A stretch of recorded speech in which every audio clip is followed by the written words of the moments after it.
A while back, I came across an article on ESPN that genuinely shocked me. And that just doesn't happen very often, especially these days.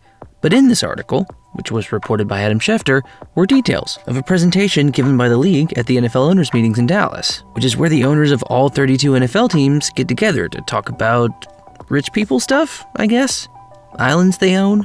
Rockets they're building? I have no idea, but most importantly, that meeting is also an opportunity for the whole league to get on the same page about certain things. Like back in October, when the conversations were centered around things like reinstating Deshaun Watson or what to do with the money the Rams had to pay to relocate to Los Angeles. This is the time to discuss big stuff that will affect everyone, like playing games in other countries or eventually what they're going to do about Dan Snyder. Or, as was the case back in December, the genuinely unbelievable amount of money that's spent every year on coaches after they get fired. According to Schefter's report, in the past 5 years, the league's teams have spent $800 million on buyouts for coaches and executives. That's the better part of $1 billion to pay people who aren't working for your team anymore. And that's just a lot of money is what it is. To put that into perspective, if they pooled all that money together, the NFL's owners could almost buy another franchise. And if you're like me, you might look at that and think, how is that even possible? Let's start with the breakdown of those numbers. If you do a quick bit of math, $800 million over 5 years equates to an average of $160 million per year league-wide, or $5 million per team per year over that 5-year span. Taken that way, it's still a lot of money, but with context, those enormous figures do start to make more sense. And the picture becomes even clearer when you look at the individual contracts themselves. Schefter's article mentions the Panthers firing head coach Matt Rhule in October 2022, which they did with about $40 million left on his fully guaranteed 7-year deal. They kind of got bailed out by Nebraska when they hired Rhule a few weeks later, but before that, the Panthers were legally required to pay him the rest of that money, as the Colts will have to do with Frank Reich, who they still owe more than $30 million. Maybe my favorite case of this is the New York Giants, who are currently paying not 1, not 2, but 3 different coaches right now. Taken one at a time, ending these deals prematurely may not seem like that big of a deal, but adding them all together, you start to see a pretty upsetting trend. And this isn't exclusive to the NFL either. College football saw a similar trend between 2010 and 2021. You could look at these numbers until your head spins, and when you consider that these teams are essentially paying huge amounts of money for people not to work, it probably would. But there's another question that I think we need to be asking here, and that's why this continues to be a thing. Enter this paper from 2021 from John Lloyd at the University of Idaho, which looked at buyouts in college football from a legal perspective. Now, there's a lot of lawyery language in here that I'm not going to sit here and try and explain to you, mostly because I don't fully get it myself, but I will put a link to the entire paper in the description if you're into that sort of thing. But to try and illustrate what's going on here, let's pretend we're a pro team or a big university that's about to attempt to get rid of their current coach and replace them with the new one. The tricky thing about this is that there isn't actually just one buyout that we need to worry about. There are 3, and they're all complicated in their own way. First things first, we need to get rid of whoever's in charge of our team right now, and that means triggering their buyout. This may take the form of a buyout clause, where a certain amount of money would get the job done right here and now, or it may just require us to pay them the rest of their contract. Either way, these numbers can get genuinely stupid, especially in the college ranks.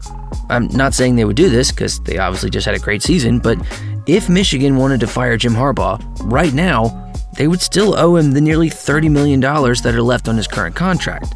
That's a lot of money, but for coaches on longer deals, like Brian Kelly or Dabo Swinney, that number would be significantly bigger. But then there's Jimbo Fisher, who we can't really have this conversation without at least mentioning. Based on his current contract, which we know pretty much all the details of because Texas A&M is a public university, getting rid of Jimbo Fisher before next season would cost more than $85 million American dollars. That's obviously a pretty extreme case, but I mentioned it to show that if you're not careful, firing a coach can get very pricey very quickly, which for our hypothetical situation is going to be something that we need to keep in mind. But hold on, because depending on why we're trying to get rid of them, there's a chance that we won't have to pay this coach anything at all. A big part of navigating a buyout is determining whether or not the coach is being fired with cause or without. If this coach has broken a rule like Jeremy Pruitt did at Tennessee, or just generally been an icky jerk like Urban Meyer was with the Jags, then we can let them go without having to pay them any money at all. We don't necessarily want that because that usually means that something pretty sketchy has happened, but it does help ease the financial burden of the team doing the firing. But the rules around that can be pretty cryptic and inconsistent, especially at the college level. As the paper points out, the NCAA allowed Kansas to fire their head football coach, David Beatty, without paying him his buyout for a pretty innocuous violation. Whereas former Maryland head coach DJ Durkin, who was initially let go for his role in the death of one of his players, did get his buyout. Those kinds of things do happen, but most of the time, you just see cases like Scott Frost in Nebraska, where coaches get fired because they lost a lot of games. And unfortunately for us, and a lot of other teams out there, not being a very good coach doesn't count as cause. So now we've officially got our guy out of there, which was necessary because we needed to go in another direction, but it was also pretty extortionately expensive.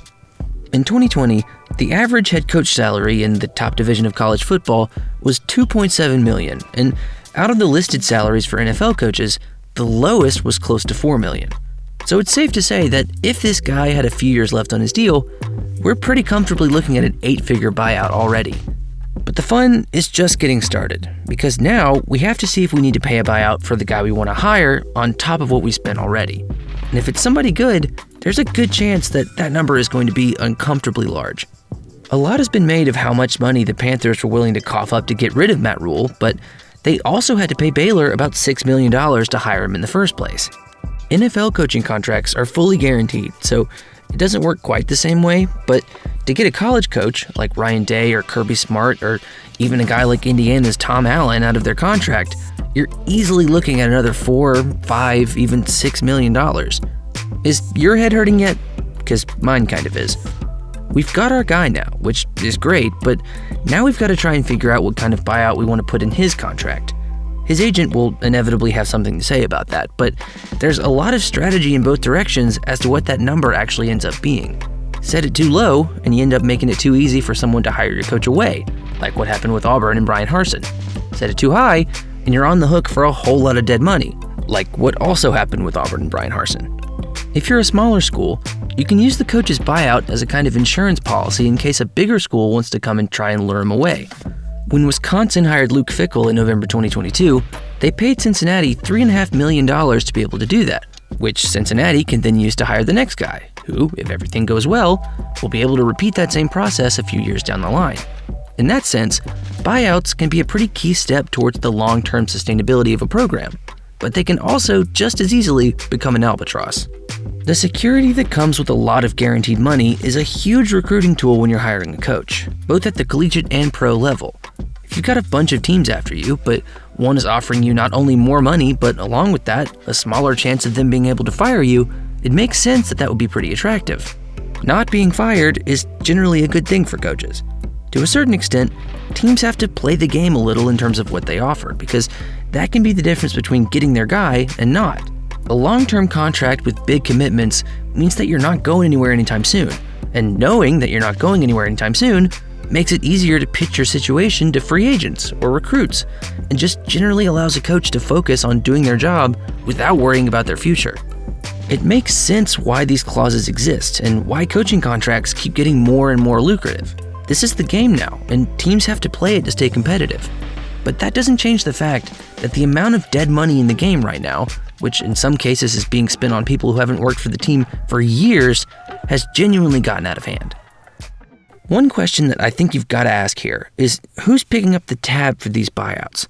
The NFL's owners are pretty much all gajillionaires, so they can definitely afford to pay somebody to not be their coach anymore, but that doesn't mean it's a good use of their money. And in college, it's even worse. Most schools don't have the athletic revenue to just pay their coach's buyout out of pocket, so they mostly rely on private money from their boosters to take care of that sort of thing. And if they can't do it, as that paper by John Lloyd points out, the burden can absolutely fall on the public to pay for it, which is obviously not great either. But even if they can secure the funding from private donors, that carries with it an awful amount of risk, because while a lot of boosters are just genuinely altruistic people who want to give money so the school can succeed, some of them absolutely expect their money to go towards increasing their own influence over the program just as much as it would a new stadium or athletic complex. But those are the kind of stakes we're talking about here, and the extent to which these buyouts can have a direct influence on the sports they're related to.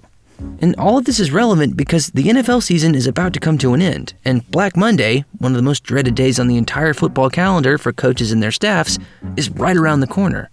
People are going to be fired, both in the pros and in college, and that number that started us down this rabbit hole, that upsettingly large amount of money going to coaches that have been dismissed from their teams, is only going to go up.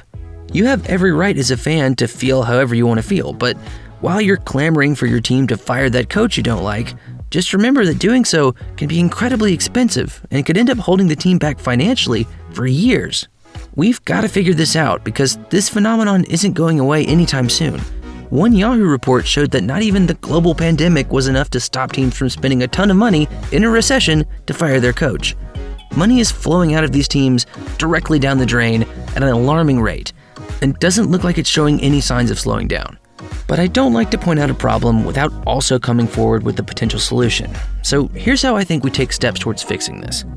My first suggestion is a very practical one, and like most things that actually make sense and might work, it wasn't my idea.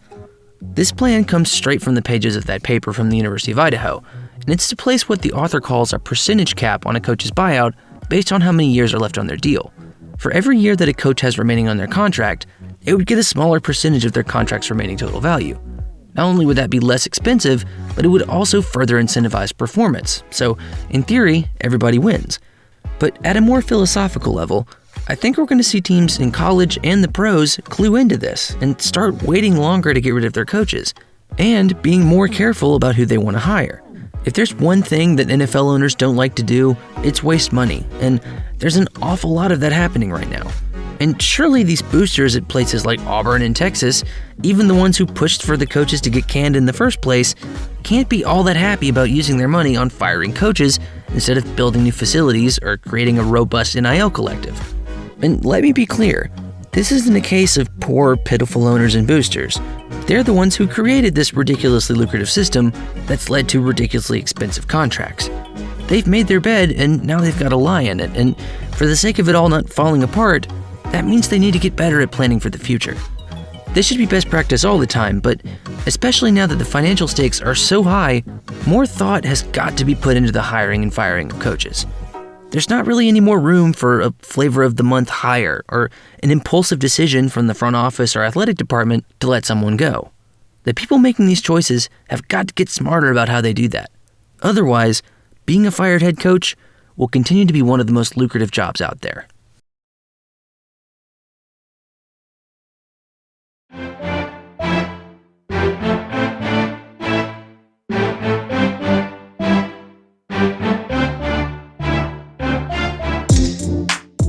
Hey everybody, welcome to 2023. This is my first video of the new year, and I'm so glad to have been able to share it with you. If this is your first time with us, then let me be the first to welcome you to Student of the Game.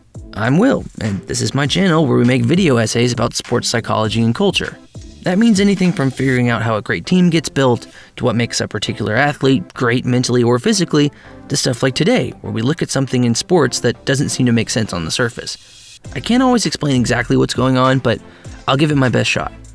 Next time we'll be discussing the psychology of one of my favorite fictional sports teams, but until then, that's all we've got for you.